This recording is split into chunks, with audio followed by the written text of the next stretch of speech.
Testimony muna. Paano nagkaroon ng term ko na hukong ministry? Testimony muna. So, I started out 1998. No? Dito. Nung nagsimula ko rito, I'm the same with Pastor Villadola sa pamamaraan. Ibig sabihin, tuturo lang ako, bahala na kayo. So, may nararamdaman ako sa spirit na parang mali yung ginagawa ko. Kasi, marami nakikita na yung kitapa, pero hindi ko lang kayo paliwanag. Tapos, may fellowship na kami sa basketball court. Ipon-ipon. Sometime around 2002, pinakita ng Diyos yung sa akin yung... Kasi, I confess, naramdaman ko parang sinihili ako ng Diablo eh. Okay na yan. Dati, ginagawa ko, okay kita kaya yun. Pero, there's something wrong, something is lacking. No? Tapos, eventually, pinakita rin ng Diyos sa akin, kasi ini-ignore ko yan. It's not enough that you're gonna preach doctrine. Pwedeng palalim ng palalim. Sinare kami Sunday night na palalim ng palalim ang paksa. Maraming ang excited, pero yung dami, hindi kasi dami nasa basketball court. Yan lang pinakita ng Diyos sa akin. Then na-realize ko. Maraming lumalaking churches, pero mga mangmang yung tao. Ganun mismo yung nakikita ko doon sa tinuturuan ko. May ilan lang na lumalalim, pero yung iba, parang hindi, konti lang nalalaman. Siguro gadget lang. Yan kasi medyo revival na topic nun. Pero the rest, wala na. Tapos yung buhay, talo pa nga ako sa ibang intan kasi mas mahigpit sila sa buhok, sa damit eh. Ako hindi ko na ituro yan ng ganong kahigpit. Hindi ako ganong kahigpit dati. So, eventually, inamin ko sa Panginoon na may kulang, may pagkukulang. Tapos, nagtanong ako sa Panginoon, ano yung pwede kong gawin para hindi naman sobrang majority ng mangmang. Hindi man sobrang majority ng parang traditional. Wala akong pinag-iba doon sa pinanggalingan ko. Kasi pinanggalingan ko, nung baguhan ako doon, ang taas ng tingin ko sa kanila. Later, nalaman ko, emotion lahat. Sa gifts, sa spigitang, sa manifestation. So, na-realize ko, let's say, binabanggit ko na yung word prayer. Alam ko na yung ibig sabihin mo. Pero it doesn't mean gagawin ng tao yan. Kahit sabihin mo yung tayo sa pulpito. Ang ministers, tinawag sila ng Diyos, may special na tawag sa kanila na kusang mangyari sa kanila yan. Pero kaya sila nilagay ng Diyos sa pwesto kasi yung ibang tao hindi nila kaya sa sarili nila. Kailangan may umalalay sa kanila. Kulit kanina pa yan. So ang kulang yung teaching ministry na doktrina ka lang ng doktrina. Kulang yun. So, ibig sabihin, kahit bangkitin mo ilang libong beses sa pulpito, hindi necessarily lahat magiging buried in practice. So, doon wala pa yung isang tanong. Ang unang pinakita ng Diyos sa akin yung pabasa report. Yung pabasa report, parang pangako ng Diyos sa akin, makakahabol yung kamangmangan ng membro. Makakahabol mula sa kamangmangan, makakahabol kahit konti. Some sense of decency na hindi sila sobrang mangmang sa mensahe. Then, after some time, kasunod ng pabasa report, hindi lang sa church, pati sa pamilya. Pagdating sa pamilya, magkakaroon ng conflict. Paano magkakaroon ng conflict? Doon pala mabubuksan. May maling, karamihan ng mga magulang, may maling approach sa anak. Amen. May makalaman na approach sa anak. Karamihan. Yung kakaunti na hindi naman sobrang pero na-focus yan siguro sa training ng negosyo, training ng bagay. So, alatsang ba, some churches nadidisiplina anak nila, but it's not a pangkalahatan na mag-benefit lahat ng member. Kunwari, ang isang pastor na higpit yung anak niya na train maging pastor. Yung sa pamilya lang ng pastor, pero yung ibang pamilya, not necessarily not necessarily, kung ano yung pamamaraan niya sa pamilya niya, ma-benefit ng ibang pamilya. Ngayon, meron tayong principle sa Bible related sa pamilya Kaya dumating yan kasi hindi mabilis, hindi madaling ma-implement yung pabasa report pag hindi pala naayos yung tamang biblical, no? Pag sa yung biblical standard ng pagpapamilya. Yung sa subjection ng anak with gravity. So, ang kasunod, sulat ko na lang dito para Kalimutan mo kasi yung oras. Pukong nga makakarating ko. Sana may okay, so Si Joseph. hindi mo na kami. PTA na to? PTA na. PTA na to. Pinapatotoo ko lang yung pinahayag sa akin ng Panginoon all of these years. 1998, no? Pagka-Berea sa Ravenna.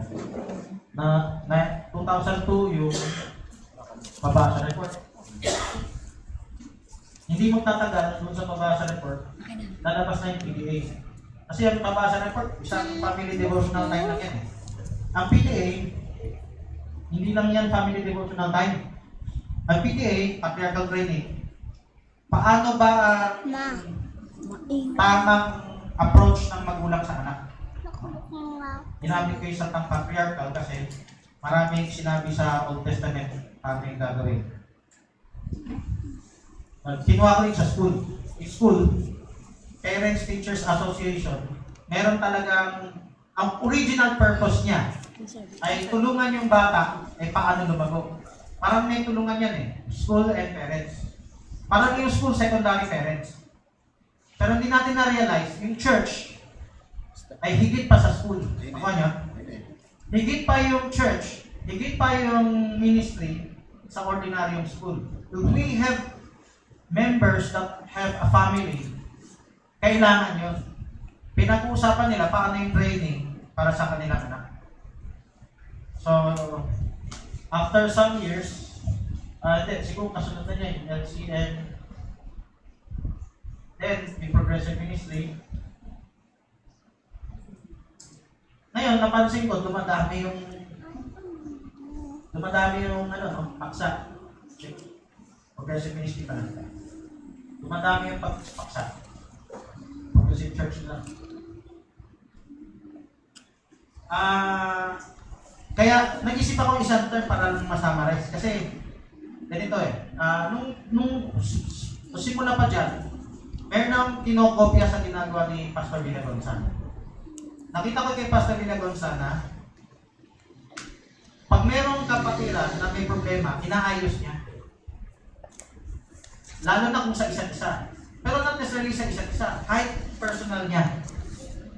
No? Kina-counselingan, kinatayuhan. So nakita ko, he did not just operate as just a tagapayo na counselor o mediator. Nag-ooperate siya as a book. So kahit hindi ko pa ginagamit yung term, na-realize ko, it is operating in the church. Whether they use the word or not, it is working in all the churches. Whether that church is Nicolaitan Church, okay, or not.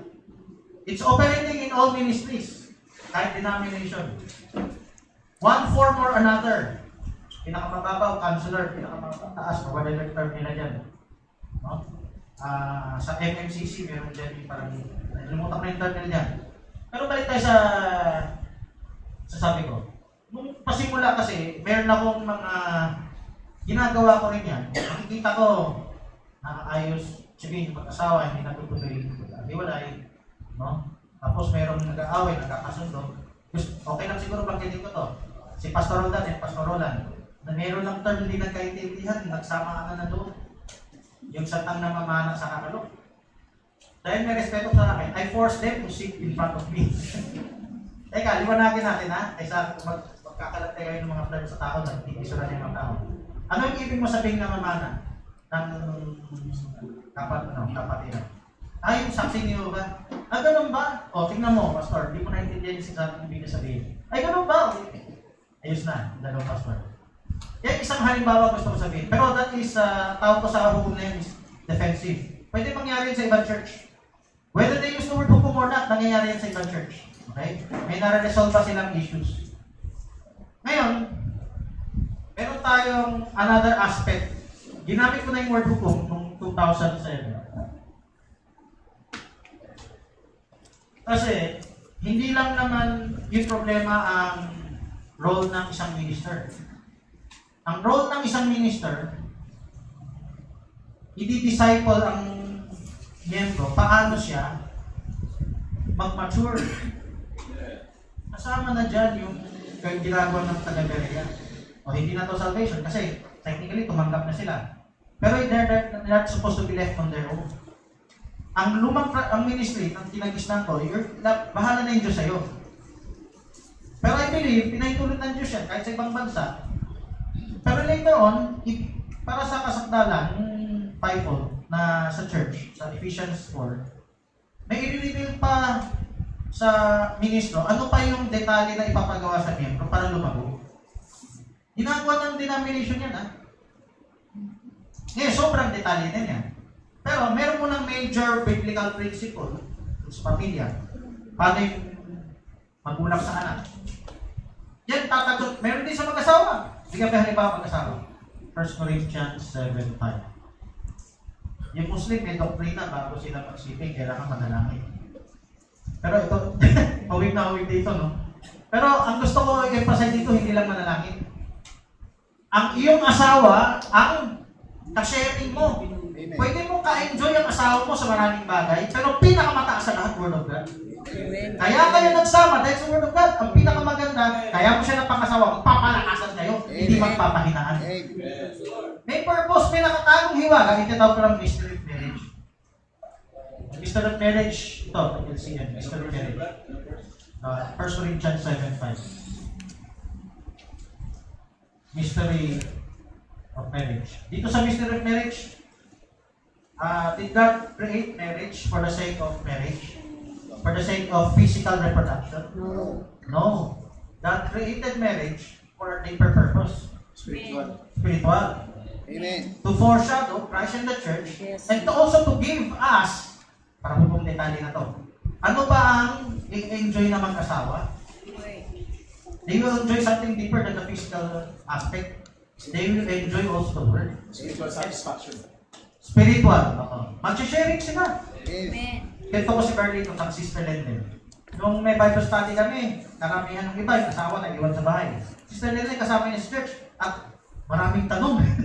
Ibig sabihin, nag-sharing sila. Yun ang pinakabasbas ng Diyos sa kanila. Yung iba, parang asawa lang sa naman, sa tahanan, no? Tagaluto, tagalinis, tagaganyan. Kumain ka na ba? Sige, okay. Pero pagdating sa word, medyo hindi ako kasali dyan. O hindi ka kasali dito. Technically, you enjoy with your spouse. Sa mag-asawa yan. How about yung manliligaw? Meron pang problem doon. Maraming problem technically na hindi, maraming case studies hindi na papansin. Kung sa denominational level, minsan hindi na-adequate yung lumang revelation. Ito sa mag-asawa, defraud you not one another. Sa physical yan. Except it be for consent for a time. Usapan kayo. That ye may give yourselves to fasting and prayer. Ngayon, hindi na nakalagay dito, nag-sharing sila. Pero hindi, mag-sharing sila. Kasi meron pa sa ibang verse tungkol sa pamilya yung sharing. Okay? Let's come together again that Satan said you not for inconvenience. So, sa halimbawa yan sa LCM. So, let me just give you a bird's eye view, no? Ilang minuto na lang. Bird's eye view. As an individual, meron dapat ituro sa'yo paano lumago. Paano ka pray. Hindi na necessarily lahat supernatural kakausapin yung miyembro eh. Ikaw lang gagamitin ng Diyos, turuan yung miyembro paano gawin yan. Amen. Kasama na yung pagka-period, kasama na yung word. Pag-pray, pagsasaliksik, makikinig ka ba sa ibang preacher sa radyo o makikinig ka na lang sa telenovela? Parang ganun. So sobrang detalye, parang pwede sabihin ba, kawawa naman buhay niya, wala na siyang layak. So actually, kung siya naman ay nag-submit doon sa nag-rule over him, at may alam yung nag-rule over him, makakatulong sa kaluluwa niya kasi matuturuan siya ng gagawin. May layak naman siya, ay reject yan eh. Punta sa disiplina. Tama, punta sa disiplina. So, as an individual, merong ituturo ang ang minister of God. As a couple, may tuturo rin ang minister of God. Nasa Bible yan, no? Masyado lang mahaba eh. As a family, Amen. marami. So, buksan natin isang verse lang. Halimbawa, Deuteronomy 6:7. Sa kanya? So, ngayon, sa Deuteronomy 6:7, ito ay silip-silip lang. Sobrang detalye eh. Ilang taon, ano yan eh. May mga workshop yan. Thou shalt teach them diligently unto thy children, shalt talk of them when thou sittest in the house, when thou walkest by the way, when thou liest down, when thou risest up. Itong verse 7, kwentuhan nyo sa bahay, mga pakayat ng Diyos. Hindi lang yan nasa kapilya. Alis nyo sa kapilya, tapos na? No! Dalhin nyo sa bahay yung mga paksa. Sabi, sa dami nga ng pahayag, ikukumpara pa sa iba, hindi kayo maupusan technically. Parang isang adventure yan. Kung mapalitan nyo lang yung taste niyo, hindi na nakapalabas sa TV ng worldly ang inaabangan. Ang inaabangan nyo, yung mga hiwaga ng pinapahayag ng Diyos. Yan ang original purpose ng Diyos sa family. So itong pinag-uusapan, hindi lang yung mababaw na nasa verse 4, Hear, O Israel, Lord thy God is one Lord. Ang pag-uusapan nyo, kasama na dyan lahat ng pahayag ng Diyos. Pag-usapan nyo sa bahay. Itong usap na to, hindi ito fixed time ha, kasi nakaupo, nakatayo, naglalakad. Diyon mo magiging barkada ang anak mo. Ito barkada sa anak mo, hindi sa pilitan, sa kwentuhan. Doon pa lang sa tawag ko dito, admonition. Ang admonition, walang sa pilitan niya. Kasharing mo anak mo. Pero, Ephesians 6:4. Hindi lang admonition ang dapat na approach. Ang admonition ay kalahati lang ang approach. May nakashare yung pastor dati na si Pastor Edward. May offensive, defensive. Sabi niya, may problema siya sa anak niya. Dalawang approach ginawa na niya. Pinanibigan na niya. At gumamit na rin siya ng sapilitan, pamalot. Pareho yung tinaduwer. Okay? Kailangan kasi mabalance mo itong dalawa. Pag na-mix mo itong admonition saka nurture, hindi mag-work. Mahirapan mag yan yung traditional na kinagisna ng mundo. Imbis na maturuan yung bata na respeto, sumunod, binibaby ang bata, inaamo ang bata para sumunod. Na-spoil. May iisip niya, he or she can refuse. So, dito sa tinuruan ko ng PTA ng hukom, may difference ang nurture at yung admonition. Yung admonition, yan yung Deuteronomy 6:7. Ang admonition, ang evil twin niya yung bungangin. Ang evil twin ng admonition, yung bungangera. Yung nagtatala. Yan yung evil twin. Kasi ayaw ko mamalo. Kasi gusto ko sumunod sa Diyos, ayaw ko manakit. Pero sa pagbubunganga niya, lalo nagiging rebelde ang anak niya. Hirap ang panak na magulang. So, pero kadalasan na abutang magulang, mas gusto magbunganga kaysa gumamit ng simpleng authority, simpleng assert authority. Yung simpleng assert authority, technically, kung nagsimula ka maaga, wala ka nang gagamitin pamalo. Pero ang Bible nagsabi ng pamalo, di ba? Kasi may mga magulang, huli na magsisimula. Kaya pansamantala gagamit ka ng pamalo. Pero kung kaya mo i-offensive yan, kasi yung offensive hindi na yung may problema. No? Kung kaya mong i-offensive, sabihin, ano yung dapat kasunod na gagawin? Hindi na siya mapapalo eventually. Kasi lalaki na lang siya, masasanay siya, maging obedient, at magkaroon ng pagmamahal. Paano magkakaroon ng pagmamahal? Ang nurture, pagsasanay yan sinasanay mo yung bata. Pwede mo sanayin ng bata, sa umpisa, masama loob niya, kasi diyan ka lang nagsimula. 10 years old na bago ka nagsimula. Nahirapan siya kasi dati niyang i-enjoy, medyo mawawalan. Pero pagkalapit sa 1 linggo, 2 linggo, 3 linggo, pwede mag-enjoy siya sa ginagawa niya. Importante yung authority mo bilang pamilya, kung saan sa'yo pagbartalata, intact, para ma-implement yan. Hindi ka relax, hindi ka laktaw-laktaw. Completely implemented. Pag completely implemented, parang kang sundalo na yung anak mo sumusot lang sa'yo bilang commander in chief. Pero yung admonition, kaibigan mo siya. Hindi naman lang ng oras may utos eh. May ibang oras na patay na oras. Yung patay na oras, abot ng kaya mo na may oras kayo, mag-sharing kayo. Alam mo anak, mali yung Trinity. Ganun. Alam mo anak, ito yung talata sa ganyan. Ay, ganun ba tayo? Ikaw mo nang barkada ng anak mo. Hindi na dapat yung anak mo ma-excite sa ibang barkada sa labas. Kung ikaw muna naging barkada ng anak mo, nako, solid yan. Yung anak mo, revive sa'yo. Hindi lang sumusunod tayo tulong sa church. Sumusunod, excited siya sa word. Katulad mo, pareho kayo, nag-enjoy sa word. Kahit mas bata pa siya sa'yo, pwedeng makapantay mo na nga sa sharing eh. Yan pinakamagandang legacy na iwan sa anak mo. Isang aspeto ng PTA yan. Ano naman ako sa iba, hindi naman PTA, sa May sinabi ng propeta yung super church, di ba? Nung binanggit ng isang presenter sa Blood Moon, paglumabas to, makalumabas na yung super church. Gusto ko mong pakita sa idea ng super church. May binanggit ang propeta, ang purpose na pumunta sa church, kahit na wala kayo ko, mag-usap-usap kayo sa word of God. Pag-usapan nyo yung pahayag. So, bukas tayo ng isang talata ng dito. Silip-silip lang naman. Hebrews chapter 10, 25. verse 25. Alam mo, madalas i-quote to. Madalas ko i-quote ang lahat ng denomination ng ngayon tayo. Ay, meron tayo na overlooking. Not forsaking the assembling of ourselves together. Ito ang nakafocus. Huwag niyo kaligtaan ng pagtitipon. Tapos, ano ang hindi na babanggit? Exhorting one another. So, sa isang progressive ministry, ano ba yung nakapasok dyan? Condemning one another sa exhorting. Oo, nangyari din yan. Siyempre, sa traditional na ritualistic church, no? Magchichismisan na lang. Pero kung may excitement sa word, ibig sabihin, hindi lang to para sa pamilya, no? Spiritual na pamilya to, kapatiran na to. Mag-e-enjoy kayo sa sharing. Sabi ko nga, ang saysay ng camp meeting yan eh.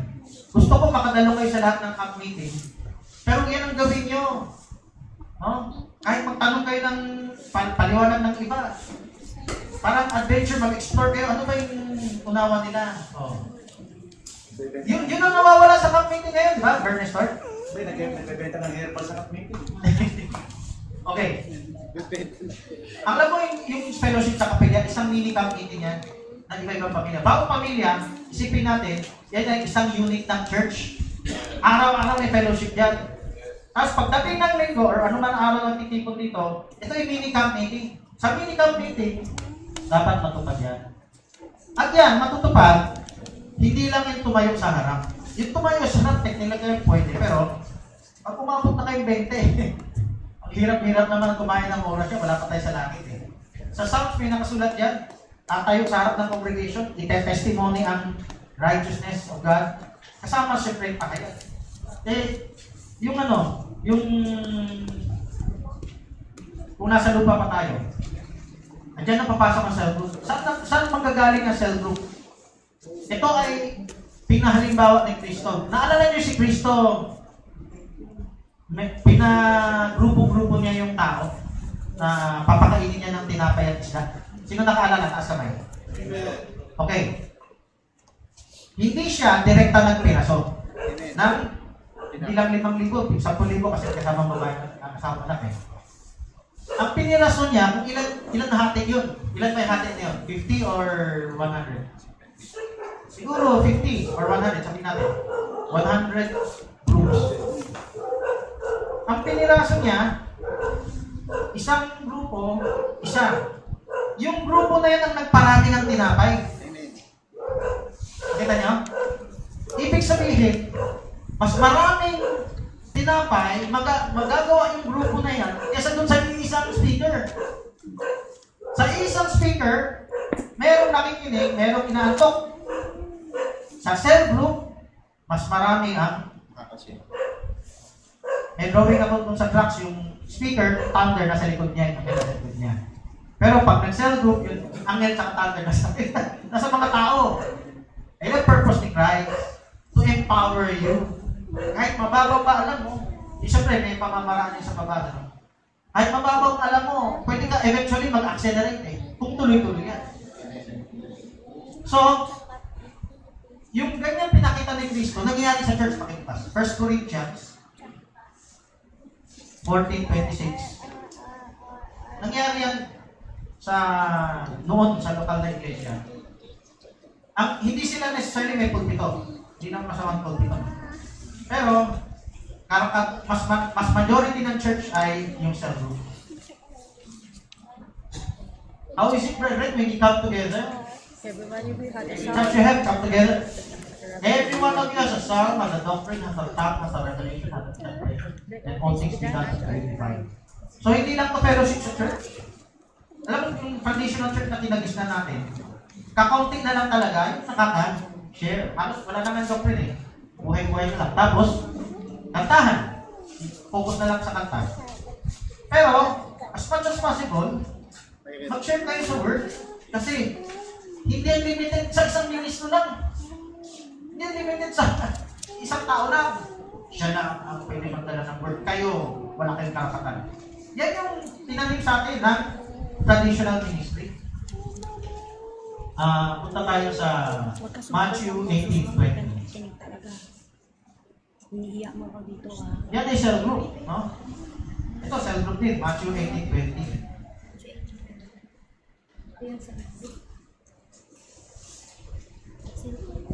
Matthew 18:20, where 2 or 3 are gathered together. Pwede yan sambahayan. Pwede yan, hindi magkakamag-anak. Pwede yan kapatiran, nagtipon-tipon lang. Naman yan? Cell group. Kailangan pa ba may pulpito kahit tatlo lang kayo, dalawa lang kayo. Ang pulpito ay optional. Improvise. Kasintahan. Ha? Kasintahan. Kasintahan. Okay. Ang issue nito, ito mo, pulpito. Ay nako. Magsasabi lang sa pulpito si Ezra gumawa ng pulpito. Pero hindi yan inutos na kailangan gawin ng Kristiyano. Nung na-convert ni Pablo yung mga sinagoga, tuloy ang pulpito nila. Pero hindi ibig sabihin, kailangan pagsama nyo, kailangan may pulpito. Naman yan? Nag-carry over na yan, Katoliko, Protestante. Convenience, okay. Pero, yung basic unit, hindi mawawala. At hindi yan, once a week. Every chance you get. Hindi ka nakikinig. Every chance you get, it could be daily. Minsan, ibig sa trabaho, every 3 times a week. Pero mahirap din kasi kung may pamilya ka, dapat natutuloy yan sa pamilya mo. Pag natutuloy yan sa pamilya mo, your family will be protected. Your family will be strengthened. Meron sa denomination, matitino naman yung anak. Pero, ang problem nga, pwedeng loyalty sa samahan, hindi ko lang Ang importante na tanim natin sa anak natin, yung interest. Paano matatanim? Yung pinapagawa ng Diyos, gawin natin. Pagtakbo ng panahon, magkaka-interest sila ng pusa. Okay? Of course, may ibang talata pa na dapat hindi mo sila ihalugilo. Huwag mo sila ipakanting oras, hindi mo sila ihalugilo sa word na barkada. Pero hindi ko natatalagayin yan. I will stop na muna kasi I'm just giving a glimpse. What is this? Okay? And this is part of the prophet has several quotes on that also. The Bible has several scriptures on that. And this, from an individual, mapunta doon sa family. Of course, pag yung individual na relationship natin sa Diyos, hindi na-establish ang word. Pwede naman. Yung family, wala na rin kwenta yung ibang training. Itong training na to, pwede makapalago, pwede makakadeceive na lago. Alam yung deceive na lago? Pwede kayo maging active pero hindi kayo clear. Importante muna yung unang-una sa lahat yung Acts 2:38 na yan. Pag nakuha natin yan, then alam natin anong klase ang training ilalagay natin sa asawa, pamilya. Iglesia. Yan lang po. Purihin na Panginoon. Amen.